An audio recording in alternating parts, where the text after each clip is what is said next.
Since here today have truly enriched our celebration. I deem it a great privilege to welcome Professor K.G. Ravi, the Managing Director of Malappuram Chits, spouse of late Srimati Geeta Ravi, to the stage. We are awfully delighted to hear the words of felicitation from you, sir. Sir, please.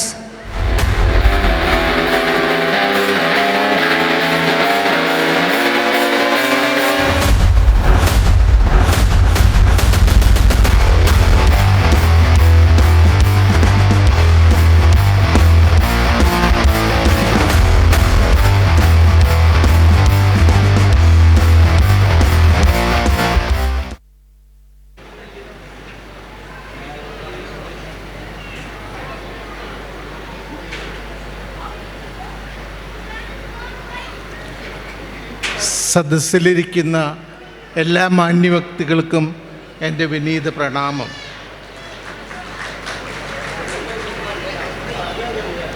ഞാൻ രവി, ഗീത ടീച്ചറുടെ ഭർത്താവാണ്.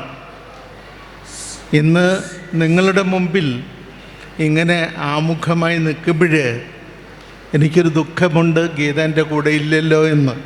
അതോടൊപ്പം തന്നെ ഇത്ര വിശിഷ്ടമായ ഒരു school ഗീതയുടെ നാമധേയത്തിൽ കെട്ടിപ്പൊങ്ങുന്നു എന്നറിയുമ്പോൾ, അതനുഭവിക്കുമ്പോൾ എനിക്ക് അതീവമായ സന്തോഷമുണ്ട്. അതിൻ്റെ എല്ലാ നന്ദിയും കടപ്പാടും ഞാൻ എൻ്റെ പ്രിയപ്പെട്ട അളിയനായ ശ്രീമാൻ നന്ദകുമാറിന് നൽകുകയും ചെയ്യുന്നു.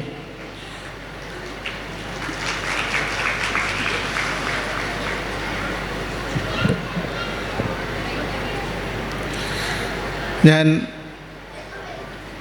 ഒരു അധ്യാപകനാണ്. അതുകൊണ്ട് തന്നെ ഞാൻ വിദ്യാഭ്യാസത്തിൻ്റെ പഴയ ചിട്ടകളും പുതിയ ചിട്ടകളും ഒന്ന് ചെറുതായിട്ട് താരതമ്യപ്പെടുത്താൻ ഉദ്ദേശിക്കുന്നു. ഒരുപക്ഷെ ശാസ്ത്രം ഇന്ന് ചന്ദ്രനിലെത്തി നിൽക്കുന്നു. നമ്മൾ കമ്പ്യൂട്ടർ യുഗമാണ്.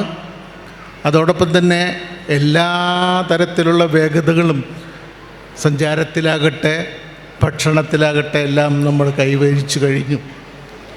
എന്നാൽ പക്ഷെ തിരിഞ്ഞു നോക്കുമ്പോൾ എല്ലാ ഉന്നതികളും നമുക്ക് നല്ല നിലയ്ക്കാണോ വന്നതെന്ന് ചോദിച്ചാൽ ചിലപ്പോഴൊക്കെ സംശയത്തോടു കൂടി എനിക്ക് നോക്കേണ്ടി വരും, അല്ല എന്ന് പറയേണ്ടിയും വരും.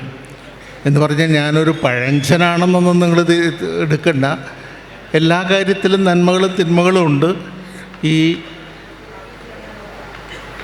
പുതിയ പ്രവണകൾക്ക് മാത്രമാകുമ്പോൾ ചിലപ്പോൾ നമുക്ക് പലതും കൈമോശം വരാറുണ്ടെന്ന് എനിക്ക് തോന്നാറുണ്ട്. അങ്ങനെ മൂല്യച്യുതി ചില കാര്യങ്ങളിലൊക്കെ കാണുന്നു. തീർച്ചയായിട്ടും നിങ്ങൾക്കത് അറിയാനും അനുഭവിക്കാനും ഒരു പക്ഷേ കഴിഞ്ഞെന്ന് വരാം. എന്നിരുന്നാലും ഇന്ന് മലയാള സാഹിത്യത്തിൽ കാവ്യ സാഹിത്യത്തിൽ വന്ന ഒരു മാറ്റം ഞാൻ പറയാം, നിങ്ങൾക്കത് എളുപ്പത്തിൽ മനസ്സിലാകാൻ വേണ്ടിയാണ്. ഞാൻ പഠിക്കുന്ന കാലത്ത് അന്ന് കുമാരനാശാൻ്റെയും മറ്റുള്ളവരെയൊക്കെ ദാർശനികമായ കവിതകൾ, ചെറിയ ചെറിയ കവിതകൾ കുട്ടികളെ പഠിപ്പിക്കുമായിരുന്നു. എനിക്കറിയാവുന്ന മാതിരി ഞാനൊരു കവിതയുടെ ഒരു ഭാഗം ചൊല്ലാം. ഈ വല്ലിയിൽ നിന്നു ചെമ്മേ പൂക്കൾ പോന്നിതാ പറന്നമ്മേ എന്ന് പറയുന്ന ആ കവിതാശകലം അവസാനിക്കുന്നത് നാമങ്ങറിവുതങ്ങൽപ്പം എല്ലാം ഓമനേ ദൈവസങ്കല്പം. ഒരുപക്ഷെ നിങ്ങൾ ചിലരെങ്കിലൊക്കെ ഇത് പഠിച്ചു കാണും, ഞാൻ പഠിച്ചു വളർന്നതാണ്. പക്ഷേ ഇന്നത്തെ പാഠപുസ്തകത്തിൽ റാഗിപ്പറക്കുന്ന ചെമ്പരുന്തൊക്കെ വന്നു കയറി. എന്താണ് അതിൻ്റെ പ്രസക്തി എന്ന് ചോദിച്ചാൽ എനിക്കിന്നും അറിഞ്ഞുകൂടാ. ഈ ചെമ്പരുന്തിൻ്റെ എന്താണ് ശബ്ദം ഉണ്ടാക്കുന്നതാണോ റാഗി എന്ന് കവിയോട് തന്നെ ചോദിക്കേണ്ടിയിരിക്കുന്നു. എനിക്കത് കേട്ടപ്പോഴും കണ്ടപ്പോഴൊക്കെ അതിശയമാണ് തോന്നിയത്. നമ്മളുടെ പുതുമയ്ക്ക് വേണ്ടി പുതുമ ഉണ്ടാക്കുമ്പോൾ നമുക്ക് കൈമോശം വരുന്ന സാഹിത്യത്തിൻ്റെ ഭംഗിയും ഒരുപക്ഷെ സാമൂഹ്യമായ പ്രതിബദ്ധതയുടെ കുറവുമൊക്കെ അതിൽ കാണാനില്ലേ. കാരണം ദൈവത്തിൻ്റെ നിഷേധമോ നിരാകാരമോ ഒക്കെ വരുമ്പോൾ അതൊഴിവാക്കാൻ വേണ്ടി ഉണ്ടാക്കുന്ന കവിതകളാവാം. പക്ഷേ അതിന് ഒരർത്ഥവുമില്ല എന്ന് നോക്കുമ്പോൾ പുതുമ എല്ലായ്പ്പോഴും നല്ലതാണോ നിങ്ങൾ ചിന്തിക്കുക.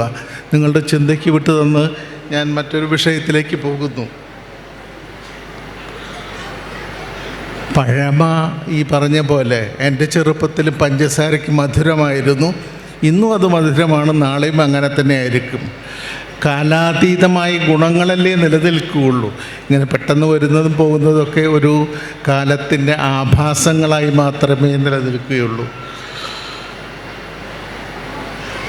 ഞാനിങ്ങനെയൊക്കെ പറയുമ്പോൾ ഒരുപക്ഷെ ചിലരെങ്കിലും ചെറുപ്പക്കാരെങ്കിലും ചിന്തിക്കുന്നുണ്ടായിരിക്കും ഞാനൊരു പഴഞ്ചനാണെന്ന്.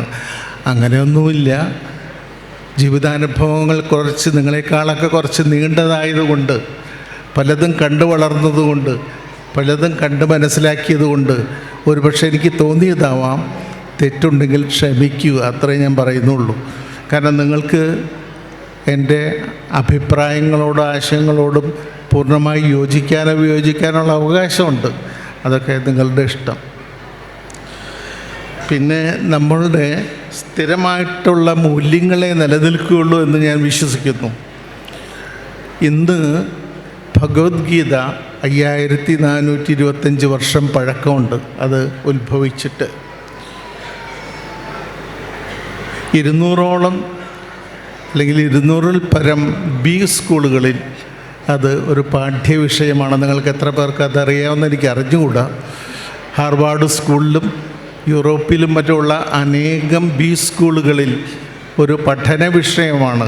അതിൻ്റെ ദാർശനികതയല്ല പഠിപ്പിക്കുന്നത് അവിടെ, അതിൻ്റെ മാനേജ്മെൻറ്റ് സ്റ്റൈൽ. ഒരുപക്ഷെ ലോകം കണ്ടിട്ടുള്ള ഏറ്റവും വലിയ ക്രൈസിസ് മാനേജർ ഭഗവാൻ കൃഷ്ണനാണെന്ന് പറയുന്നു.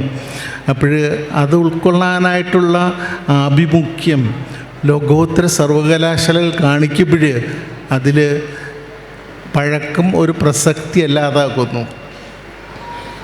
ഇത്രയും പറഞ്ഞുകൊണ്ട് ഞാൻ ഭഗവത്ഗീതയിലെ 6-ാം അധ്യായമായ ആത്മസംയമന യോഗത്തിലെ 5-ാമത്തെ ശ്ലോകം ഞാനൊന്ന് ചൊല്ലുകയാണ്. ഉദ്ധരോദാത്മനാത്മാനം നാത്മാനമവസാധയേ ആത്മൈവ ഹ്യാത്മനോ ബന്ധു ആത്മൈവ റിപുരാത്മന. അർത്ഥം ഞാൻ പറഞ്ഞു തരാം. സംസ്കൃതത്തിലായതുകൊണ്ട് എല്ലാവർക്കും കേട്ടപ്പോൾ തന്നെ മനസ്സിലായെന്നൊന്നും എനിക്ക് വിശ്വാസമില്ല. താൻ തന്നെത്തന്നെയാണ് ഉദ്ധരിക്കേണ്ടത്. അതുപോലെ തന്നെ നമ്മൾക്ക് നമ്മളെക്കുറിച്ചൊരു അവബോധവും ഉണ്ടാകാൻ പാടില്ല.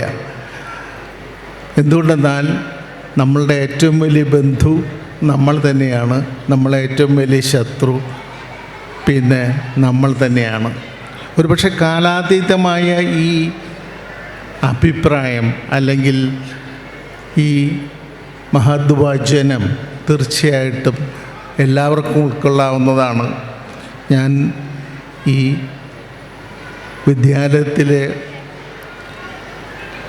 പഠിതാക്കളെ ഉദ്ദേശിച്ചാണ് പറഞ്ഞത്.